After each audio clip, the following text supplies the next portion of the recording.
From MontanaSports.com, this is MTN Sports Extra. Hello and welcome to another edition of Sports Extra on a Saturday night. I'm Tom Wiley. Thank you for joining us. Well, Montana State's historic football season came to an end on Monday with a loss to North Dakota State in the FCS championship game. But the experience in Frisco, Texas was something that players, coaches, fans, and even media members won't soon forget. MTN's Scott Breen takes us behind the scenes of Montana's largest media crew on site, delivering your most extensive coverage. Here we are, 8 of us, flying from different airports, hit the ground running last Wednesday. I'm Scott Breen, along with Tom Wiley and Casey Conlon. We're excited to be down here. Thursday morning, and how's this for a syrupy waffle? Even shaped to the state of Texas. Then we scattered, chasing a barrage of stories connected to Montana. I sat down with MSU's all-time winningest football coach, Rob Ash. The big piece for me was just being able to get the program to the point where it had the respect. Tom Wiley delivered the latest on Toyota Stadium, now under renovation for the next 2 years, shifting this championship to Nashville. The hope is that you get the FCS championship. Yeah, and that's part of the reasons for the renovation. Casey Conlon brought us everything from tourism to tailgating to alumni parties. Brandon Sullivan was at the airport to greet players and coaches. Grace Lawrence at the team hotel welcome. As tradition, the team was given cowboy hats for making the national championship game in the Lone Star State. Greg Rockach was handling our controlled chaos, if you will, online, writing and proofing stories at MontanaSports.com.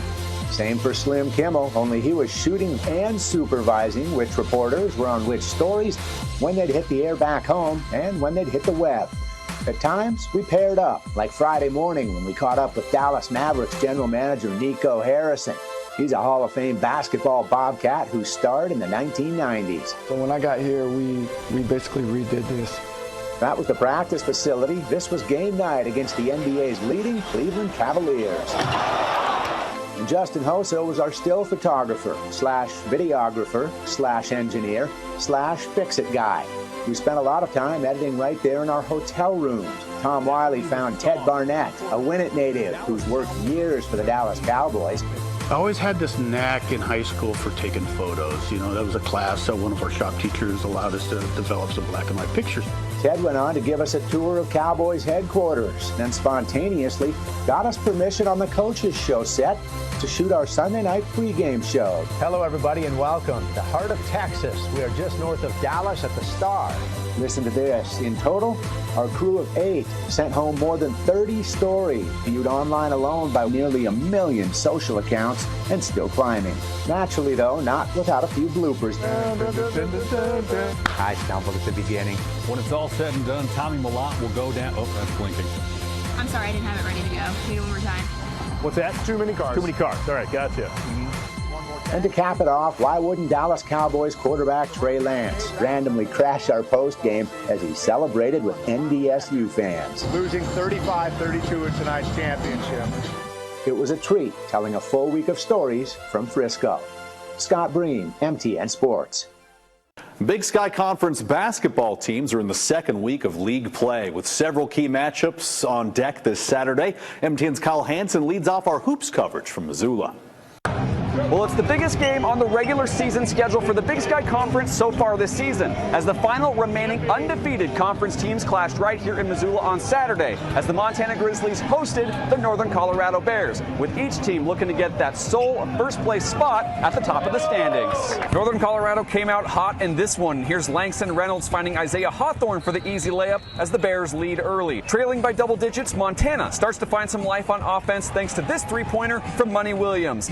Then it's Tajon Sawyer burying a three-pointer of his own, and that trims the Grizzly deficit to 6. Northern Colorado had no trouble getting to the rim on Saturday, and here's 2 of Brock Wisney's 19 points on the afternoon. Still, Montana hanging around, a nice ball movement finds Sawyer again as he gets the layup and is fouled, as the Grizzlies continue to hang around. But Reynolds gets a bucket to go just before the buzzer sounds at halftime, and the Bears lead 43-26 at the break.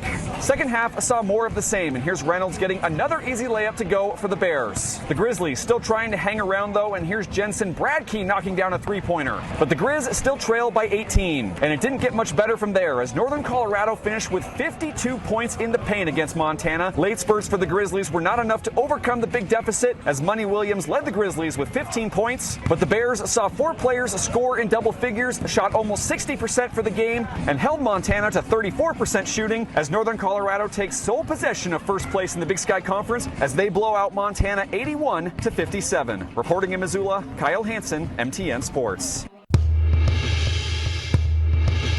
Welcome to Brick Breeden Fieldhouse. MTN Sports' Grace Lawrence here as the Montana State men are taking on Northern Arizona this Saturday night. The women earlier today down in Flagstaff grabbing the win over the Lumberjacks to remain the only team left undefeated in conference play. The men looking for their first conference win tonight. Lumberjacks with a hot hand to start the game. Here's the first score from Jaden Jackson to get his team going. MSU trying to work their way back from an early deficit. Here's Max Agbong-Polo with a nice drive, gets his defender with the fake, turns around and sinks it. And then Ryan Garacki grabs the rebound, goes coast to coast, and he'll pull up for 3. Bang! Gets a little momentum back with the Cats, but the Jacks go into the half with a 25-17 lead. And Trent McLaughlin on fire in the second. He finishes with a game-high 24, but NAU's lead quickly gets cut into. Here's Bryce Defer with the jumper to make it a 50-50 Jacks lead, and a couple plays later, it's Tyler Patterson, corner 3, ice in his veins. Bobcats take the lead 54-52, and they won't look back. Brandon Walker right here grabs the rebound for his own putback, and he sinks it to extend the Cats lead. McLaughlin trying to keep NAU in it, but he misses, and MSU grabs the rebound. They'll hold on and grab their first conference win 58-53 over NAU. It's a Jack sweep for the Cats today. In Bozeman, Grace Lawrence.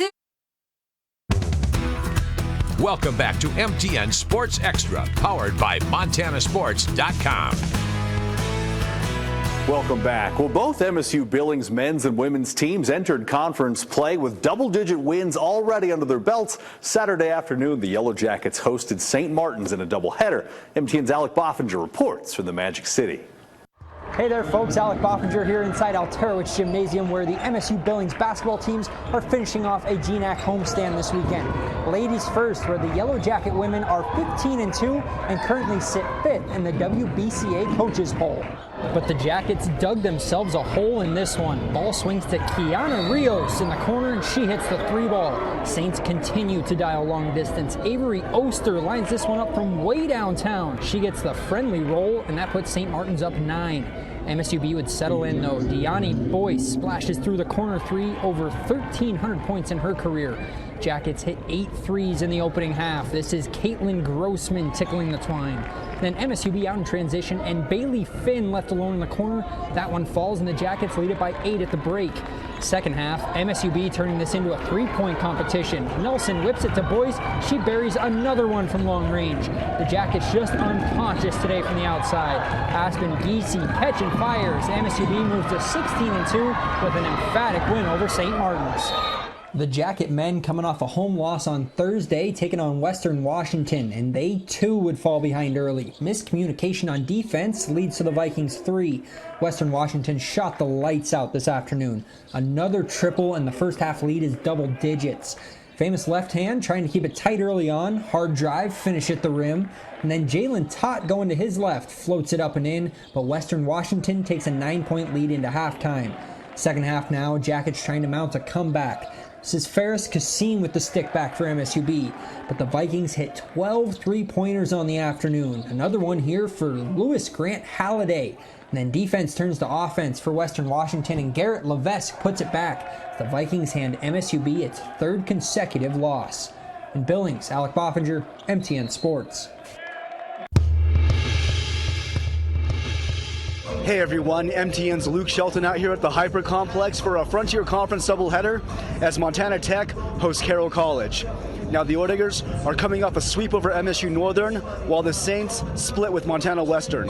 Let's see how all these teams respond and get to those highlights. Women first, and the Saints, the winner of the past 23 straight meetings in this series. And the Orediggers looking to end that streak as Brooklyn Hankwitz splashes into 3, and Tech with a 4-point lead in the first quarter. Carroll answers back as Willa Albrecht with a little space, and she makes the most of it as she knocks down a 3 and makes it a 1-point game. And Carroll working the arc as Addie Ekstrom sinks one from 3-point range, and Carroll takes the lead. But later it's Liv Wongren, nice pump fake, and that bucket will tie this game up. And from there, Tech pulls ahead and then digs in. Fourth quarter and some clutch layups from Hadley Humphreys and Wongren to keep the Orediggers up by 5. And Montana Tech stands tall, wins 64-55, and earns its first win over Carroll College in nearly 8 years.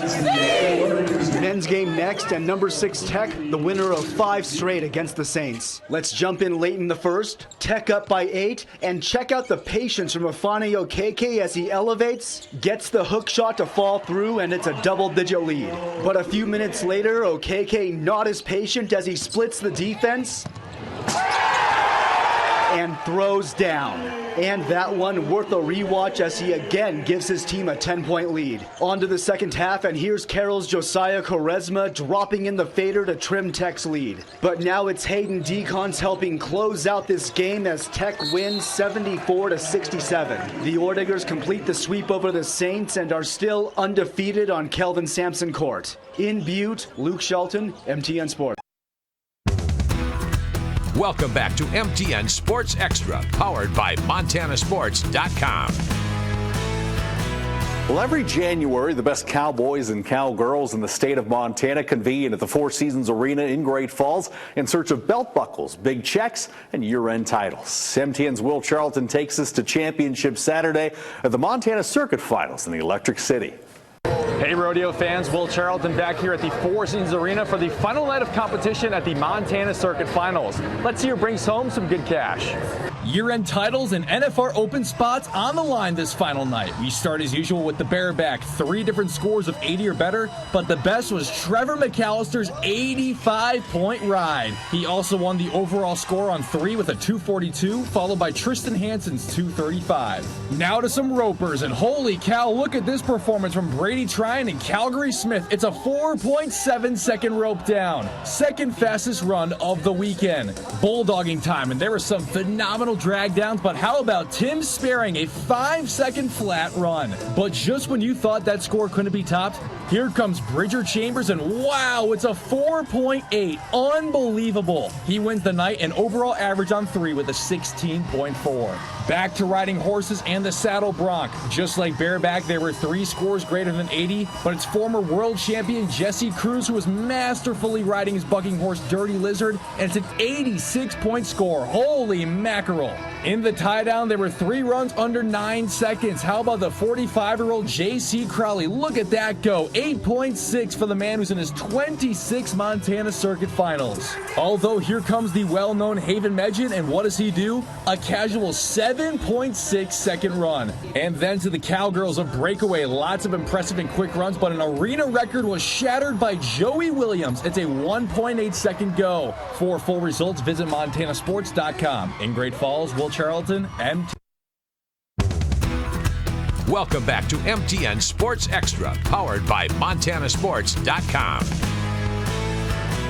Well, welcome back. Girls basketball in Montana is as good as it's ever been, and some former prep hoop stars from the Treasure States are doing big things at the next level. MTN's Kyle Hansen spoke with 2 Montanans on the Eastern Washington roster.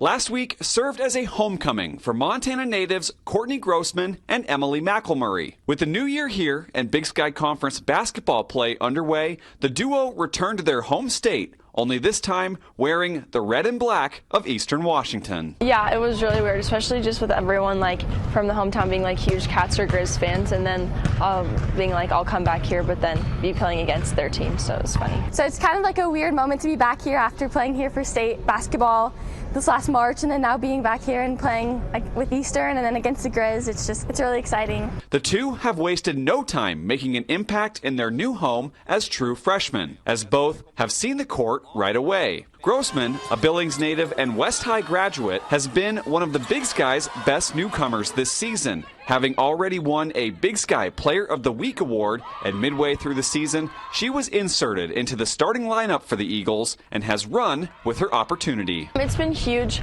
just like for my confidence. I feel like knowing that I'm trusted to a degree to just do my job. My goal is to just come into every game and leave it better than I found it, and just try to step into that role as best as I can. So yeah, I've just been super lucky, especially where I didn't get to play a bunch in high school because I was hurt for quite a bit. So it's just been really fun to just play and not be on the sidelines. McElmurray, who hails from Missoula and graduated from Sentinel High School, had a later recruiting process than most, as she committed to Eastern back in April. Still, the Eagles needed her to learn fast and contribute right away, so McElmurray sees the floor in a rotational role as she gets used to the college game. It was definitely at the beginning, it was like, whoa, this is a lot, but then I feel like I had just a lot of people help me along the way, and our teammates are super understanding when we make mistakes, as we all do and stuff, so just having people that are on your side and looking out for you, so it's been good. I feel like I've grown a lot, so it's been fun. For Eastern coach Jody Gleason, she's found a pair of gems from the Treasure State that give her plenty of optimism for the future as the Eagles look to repeat as Big Sky champs. We're excited. We're always trying to recruit the best talent, obviously, and Montana has a nice core of players here that we love to try to recruit and get over to Eastern Washington. And these two are great basketball players, obviously, but they're even better people. And so Courtney and Emily are just great fits for our program. We love having them here. Reporting in Missoula, Kyle Hansen, MTN Sports. Montana State freshman Taylor Churick has had an instant impact for Trisha Binford and the Bobcats. Churick brings it on both ends and currently leads the Big Sky Conference in steals per game at 2.6, though she's playing just 19 minutes a night. When she comes in, it does change. The pace changes, the ball advances, she creates play. She created an incredible and a very important steal late in the game today, but she makes plays, and she comes in and this crowd gets going. So I love the speed and pace that she plays at.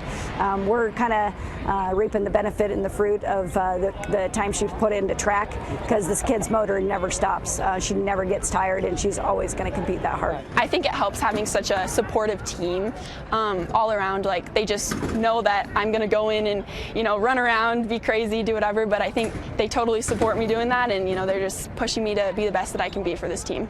Churick's career-high 14 points last Thursday helped spark MSU to a win over Idaho. She buried 4 3-pointers in a 4-minute span in the second quarter and racked up 4 steals in the contest. In the final minute, though, she banged her head, resulting in a nasty cut above her left eye. She found some goggles and was able to lace them up again on Saturday for a win against Eastern Washington. Yes, we actually had a guy at a place at an eyewear place. He sent a selfie in them, and we're like, ooh, those must be the ones. It's the same color as my car. So I was like, yes.